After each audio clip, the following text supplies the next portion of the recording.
Andito na tayo sa episode 11 na kung saan nagkaharap muli sina Abel, leader ng Langdorm at si Mash. Nasabi ni Abel na na-surprise siya sa pagkapanalo ni Mash laban kay Rain the Masked Guy. Imposibleng magaling pa si Mash kay Rain sa paggamit ng magic. Ang tanging layunin ng leader ay i-dispose ang mga taong walang kakayahang gumamit ng magic. Hindi daw sila karapat dapat na mamuhay kasama ang mga magagaling sa magic. Pati na daw pumoprotekta sa mga mahihinang nilalang ay dapat ding mawala sa mundo. Wala daw silang karapatang makasama ang mga magic users. Ang sagot naman ni Mash sa mga layunin ng kalaban ay hindi nagustuhan nito. Hinding-hindi sila magkakasundo sa mga layunin sa buhay. Sinimulan ng umatake ng kalaban gamit ang kanyang mga doll at nataman si Mash ng acid sa mukha na isa sa mga weapon nito. Pinagsabihan pa si Mash na dapat daw siyang mag-ingat nito. Pinulot ni Mash ang isang ulo ng doll ng kalaban at ginawang bowling at ibinato ng sobrang lakas sa mga sumusugod na mga dolls, ubos at nagkahiwalay ang mga parts ng mga dolls sa lakas ng pag-atake ni Mash. Nabibilang daw si Mash sa mga mababang rank ng mga tao na hindi karapat dapat mahalo sa mga malalakas na magic users. Ipinakita ni Mash ang kanyang kakayahan at kung matatalo daw ang kalaban, nabibilang din ito daw sa mga mahihina, ika niya. Sumugod ulit ang kalaban at naglabas ng mga kakaibang mga dolls at hindi raw ito kayang pigilan ni Mash. Laking gulat ng kalaban at isang suntok lamang sa kanyang pinagmamalaking mga dolls. Umatake ang kalaban ng palihim at kinotrol ang katawan ni Mash. Sinusuntok ni Mash ang kanyang sarili at yun na nga, may mga sinulid na nakakabit sa buong katawan ng ating bida. Sinakal ang kanyang sarili at biglang naputol ang mga sinulid. Nahuli din pala ang kaibigan niyang si Finn at ginawang slave doll. May kondisyon ang kalaban na pag lumaban si Mash, mababasag ang katawan ng kanyang kaibigan na si Finn. Nasabi ni Mash na ang galawan ng kalaban ay madumi. Sinimulan na ang pag-atake ng kalaban gamit si Finn na at hindi lumalaban si Mash kahit pati natamaan ito. Piniro pa ito ni Mash na ibibigay niya ang kanyang gold coin nito pero itinira pala ito para maputol ang mga sinulid na kumukontrol kay Finn. At yun na nga, nakabalik na sa normal na anyo si Finn. Sinubukang kontrolan ni Mash ng mga sinulid ng kalaban at nasabi pa nito na hindi kaya itong pigilan gamit lamang ang human power.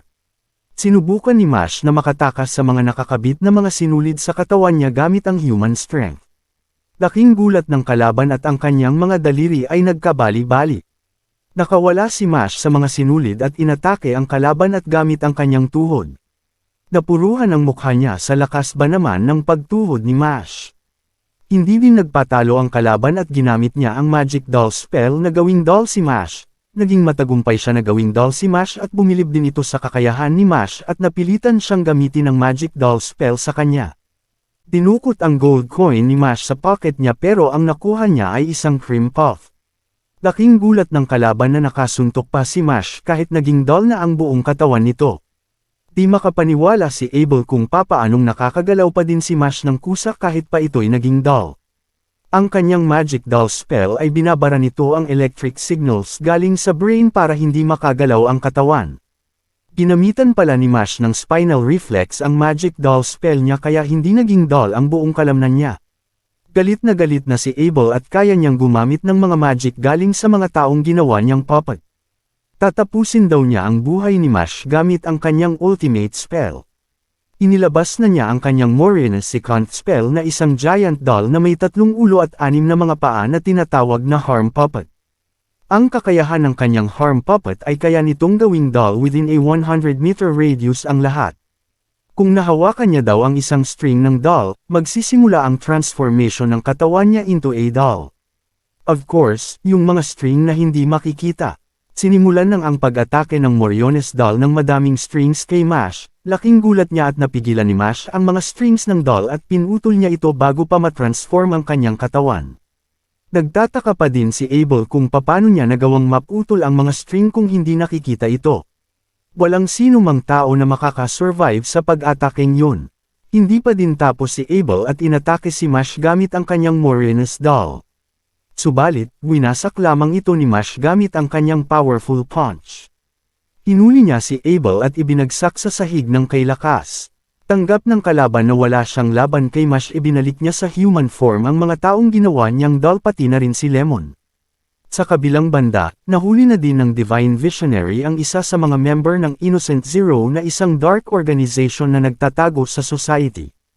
Kaya pala nasa school ang Innocent Zero kasi may hinahanap sila na napaka-importante para sa kanila.